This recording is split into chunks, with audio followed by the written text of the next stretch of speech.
scenes of a very famous movie, The Lost Ark of the Covenant. The box that once held the 10 Commandments is crated and abandoned in the basement of a warehouse.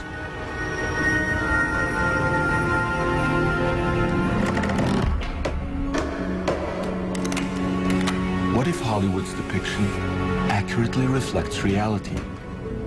This would mean that hiding somewhere, there's tangible proof of the story the Bible calls the Exodus, the deliverance of the Israelites from Egypt, led by the prophet Moses. Well, right here in this building, there's a 3,500-year-old gold image carved, perhaps by an eyewitness to the biblical Exodus, of the lost Ark of the Covenant. And the people in there don't realize it.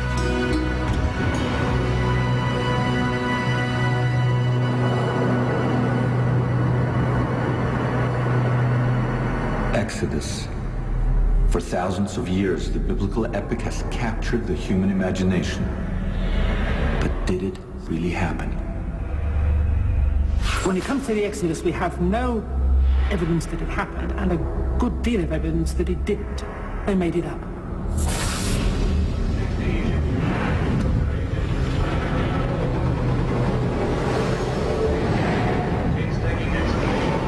Under 150 feet of sand and rock, they discovered the ancient tomb of Mentenhek. Something must have happened. I can't explain what happened, but it shaped ancient Israel's identity, and therefore I can't dismiss it as a fairy tale. In the famed Valley of the Kings, where 60 Egyptian pharaohs were buried amidst a splendor the world has never equaled, archaeologists... What can you dig up which is going to prove the Exodus? What would you have to find in order to prove the Exodus? The Exodus story is at the very heart of Christianity, Judaism, and Islam. For thousands of years, believers have treated it as historical fact. But in the past few decades, scholars have called the story a fairy tale. I'm James Cameron, and I know a filmmaker who for nearly a decade has been on a mission to answer a 3,000-year-old question. Is the Exodus fact or fiction? His name is Simcha Jakubowicz, and he's a two-time Emmy winner in investigative journalism. He claims that scholars have missed the archaeological evidence that's hiding in plain sight. More than that, he seems to have come up with the goods by putting together the long-forgotten pieces of the ultimate archaeological mystery.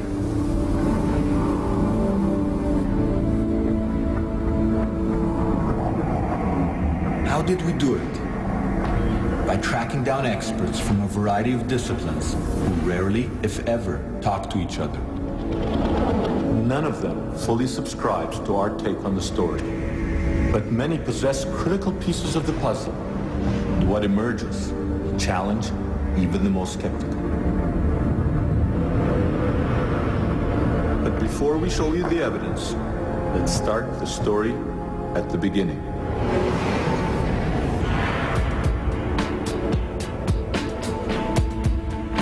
The biblical tale begins when the Hebrew patriarch Jacob escapes drought in the land of Canaan, modern Israel, and moves to the land of plenty, the land of the pyramids, ancient Egypt. There, Jacob's clan, the future Israelites, flourish in their new environment. In fact, Jacob's son, Joseph, became as powerful as the rulers of Egypt, the pharaohs.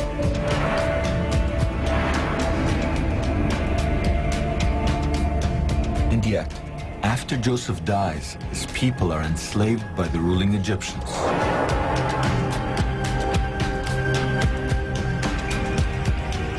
More than a century later, the Egyptians became afraid of revolution and instituted a policy of drowning all the Israelite male infants. It was at this point that Jacob's great-great-grandson was born. To avoid death, the infant was hidden in the bulrushes. where he was found by Pharaoh's daughter. The princess adopted him and named him Moses. When Moses grew up, he sided with his oppressed brethren and fled into the desert. 60 years later, he returned to utter the unforgettable cry, "Let my people go." 10 times Pharaoh said no to Moses, and 10 times God struck Egypt with catastrophic plagues, ultimately killing all Egyptian firstborn males. Finally, Pharaoh let the Israelites go, but then changed his mind and pursued Moses and his followers to the edge of the sea. It looked like the Israelites were trapped. But then the impossible happened. The sea parted, and the Israelites crossed to safety. Moses now led his followers to Mount Sinai, where they received the 10 Commandments, the sacred laws they would take with them to the Promised Land. Most scholars believe this story is a myth. So even when the evidence is staring them in the face, they ignore it. The most dramatic example of this took place in 1947 when archaeologist Henri Chevrier found pieces of a broken stone monument, or stela, dating to a pharaoh named Ahmose, around 1500 before the Common Era, or BCE.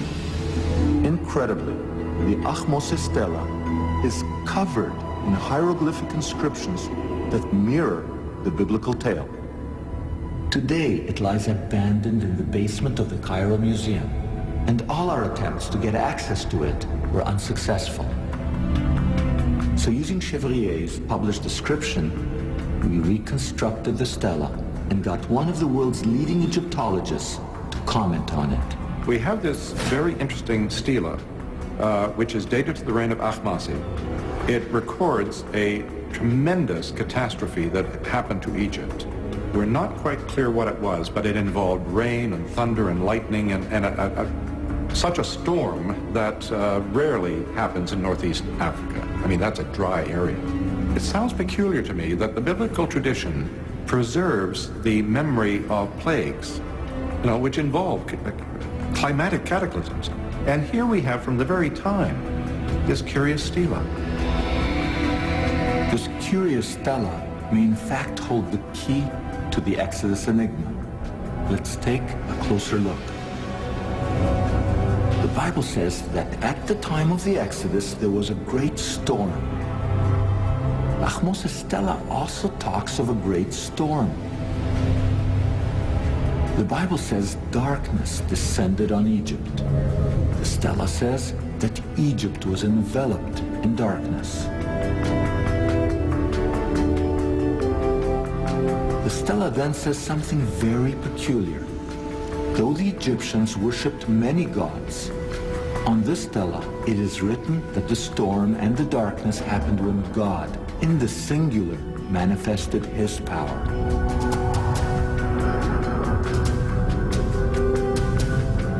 The Bible describes Pharaoh, but never names him. Because of this stela, we now know his name, Ahmose. And now that we know who he is, maybe it's time that we met him.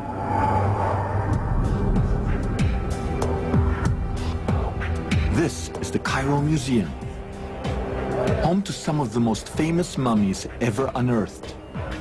We came here in search of Pharaoh